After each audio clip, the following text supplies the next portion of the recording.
Hi everyone, and welcome back to the August Chronicles. Thank you so much for joining me along in this journey so far. If you are new here, go ahead and click the subscribe button, feel your way around, look at previous videos. I'll have them linked in this video. Check them out, but we know that you will love the August Chronicle atmosphere. So just go ahead and click subscribe now. Based on the title, this is a bit of a more, not serious, but Meatier. Certainly not funny. There's some video. laughs. There will be maybe a laugh or two. There may be a laugh or two, but it's really just an opportunity for us to share our journey with navigating the COVID world that is a reality for everyone in this world right now. And so how has our family been dealing with this? How do we plan to deal with it when the new baby arrives? And what are ways that we have overcome obstacles associated with this journey? And so we'll talk about that today. So let's just get started.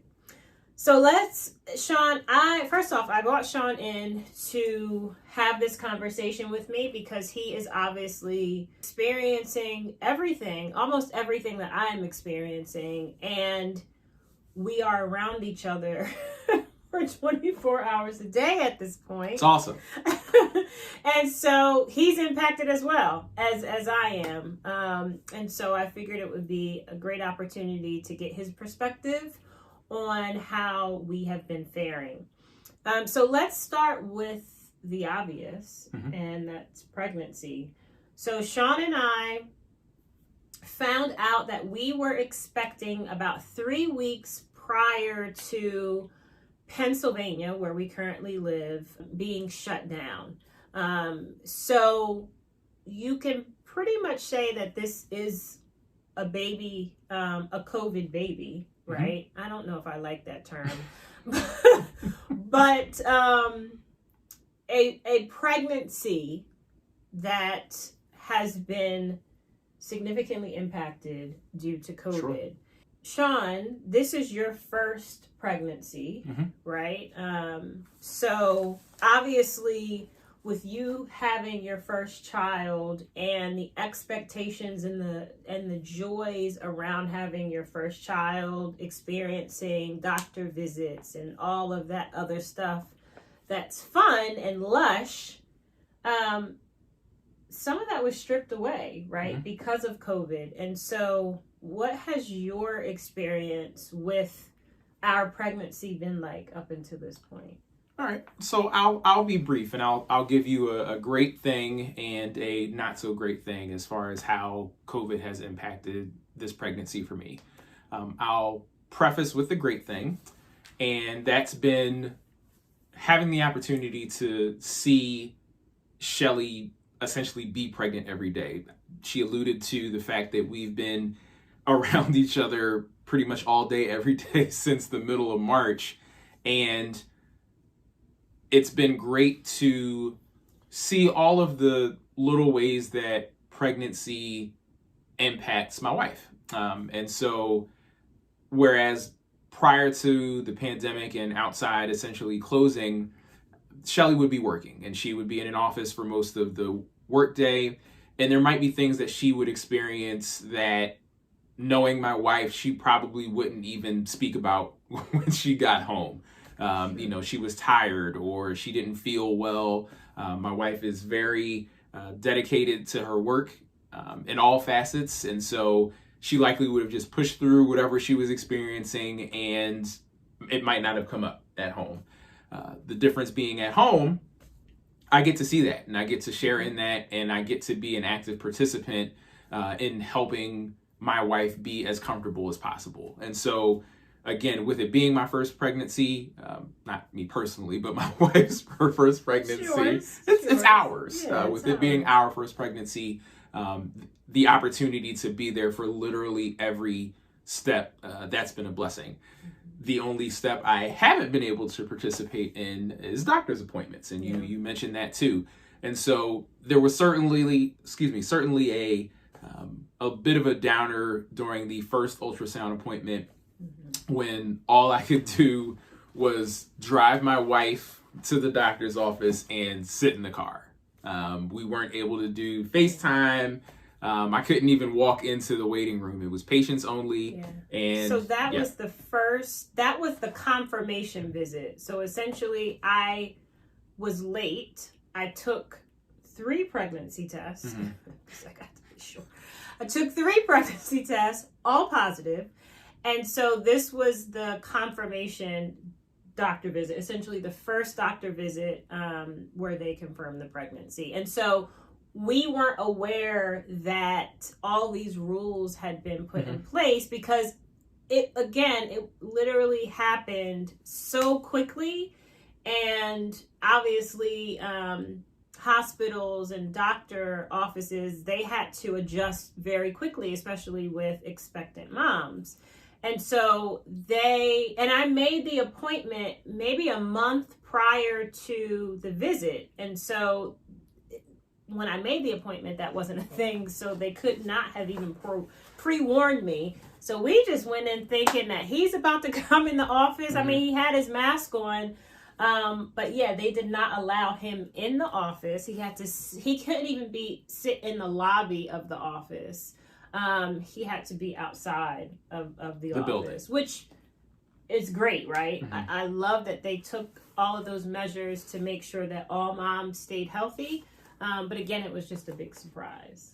So that was a bit of a downer, but the plus side is when she had the anatomy scan, they allowed Shelly to FaceTime me. And so I got to see our baby, doing cartwheels and backflips and all that over FaceTime. And every day. Yeah, now it's every day. It's every day now. But that was really exciting for me. And I felt sure it would have been great to physically be in the space, but I did get to experience it in real time via FaceTime. So that was good. By the time we have the baby, there will still be precautionary measures that are being practiced. And what it's looking like is that it's just going to be us through the labor experience and even through the recovery period, meaning he is the only visitor that I'm allowed to have for the duration of my hospital visit. So I say all that to say that I think that you missing out on doctor's visits and ultrasound appointments in person the labor experience will make up for that, because it will be such an intimate experience that will only be shared with us. And that is something that sure, it would be nice to have family and friends visit the hospital once the baby is here, but I also am appreciating the fact that it's just ours. This is our experience that we will forever cherish, because we're going to need each other. And it's the labor experience, certainly it places an emphasis on the mother. But again, because this is your first child, it will be overwhelming for you as well. And so us supporting each other and bonding in that way, I'm very much looking forward to that experience, sharing that experience. Okay, so you want to say anything else about pregnancy? Okay, so as you guys know, 2 daughters, Annie and Tony. Annie is 13, Tony is 11. Annie just finished 7th grade, Tony just finished 5th grade. So when the state shut down, of course, that meant that schools shut down as well, just like everywhere else. And we had to become... Or try. Yeah, because we definitely didn't become. We're becoming, okay? Shout out Michelle Obama. We are becoming. Facilitators of education. Very quickly, mind you, both Sean and I are still full-time working with our companies, thank God. And so for the most part, we are in front of our laptops all day. A lot of my day is spent in meetings. A lot of your day is spent on client calls. And so it doesn't allow a lot of time to connect with the girls, and more specifically, make sure that they are on the right path of not getting distracted and completing their work. Specifically, our youngest daughter, Tony. Tony is very much a outgoing social butterfly who thrives on human interaction. So she has to have that that connection in spurts throughout the day. That, like, she requires that. And so if she is just kind of left alone to her own devices, she'll be on TikTok all day. Like, that's the long and the short of it. She will be on TikTok all day. And yeah. No. Okay. So I absolutely think that was our biggest struggle. In terms of managing the house, is making sure that they were on track and stimulated and not bored out of their minds even after their work was done. We implemented a couple of things. So we created a schedule. During the school year, it was a schedule from 8:30 until 4 p.m. That included various things. Obviously, instruction, physical activity, chores, etc. And now for the summer, again, they're still at home, in the home all day. And so if they don't have that structure, they are going to be on TikTok all day, or YouTube, or Roblox, or all the things that I don't want. And so what we did was implement a 9 to noon schedule that, again, includes academics, it includes physical, it includes chores, and it also includes developing their passion. So Annie has been an artist for as long as I can remember. And so we signed both girls up for a Udemy online class. So Udemy is a platform that allows you to learn something new online. So Annie, because she's passionate about art, she took on a acrylic painting class. And Tony is currently very passionate about baking. And so she took a baking basics class on Udemy. And it has been really helpful because it allows them to focus on something that they like doing for at least an hour, right? Which means that allows us to get work done for that long. So creating a schedule and structure has been, I would say, a game changer for us in terms of making sure that they are not only taken care of, but we can get done our work. What else would you say? So related to, but different from the Udemy classes, we've also participated in several Airbnb experiences. Yes. And so that's been really good.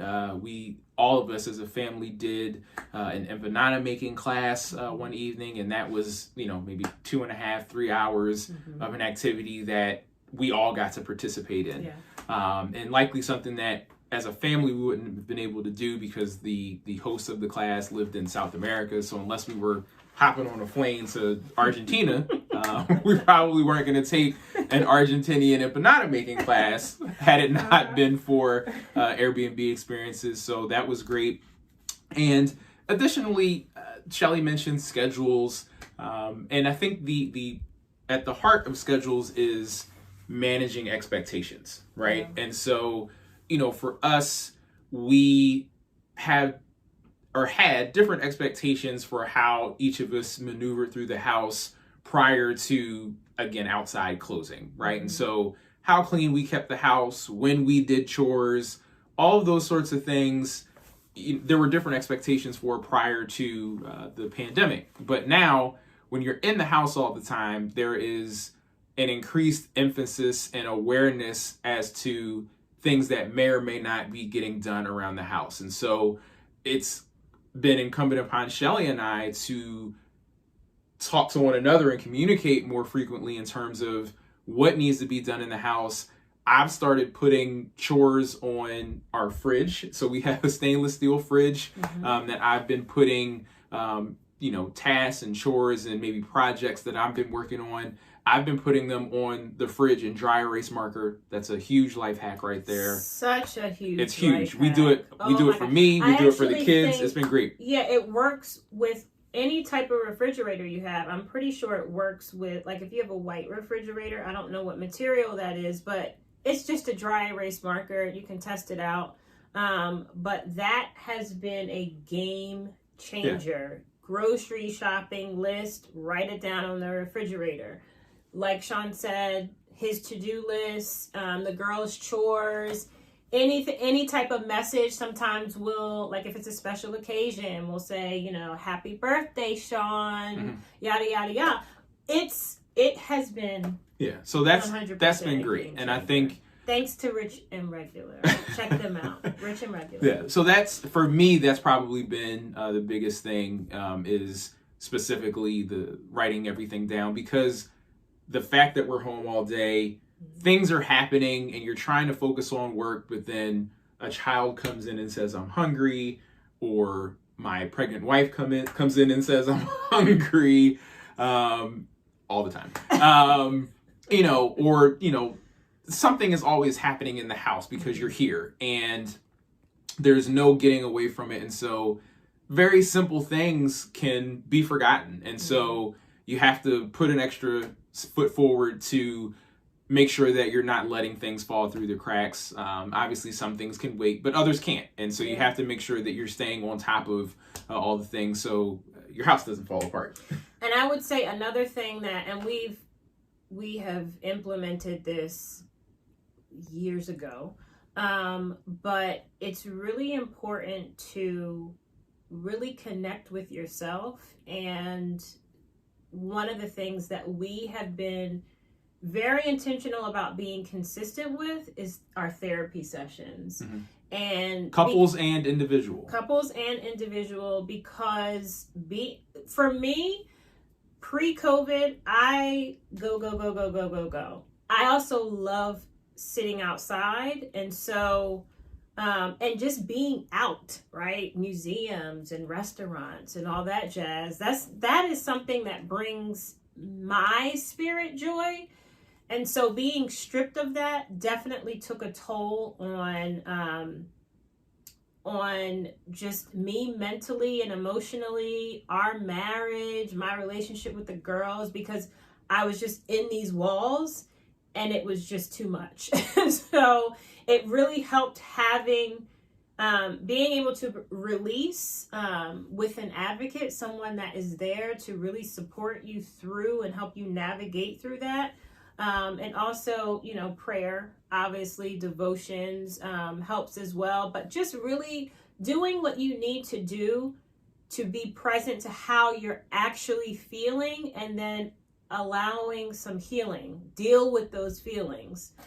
So that has been super helpful for me, and I'm sure for you. So thank you, everyone. Just to kind of summarize, I know that it's very much easy to think about this time as being like, oh, this is the worst time ever, and kind of harping on the negative.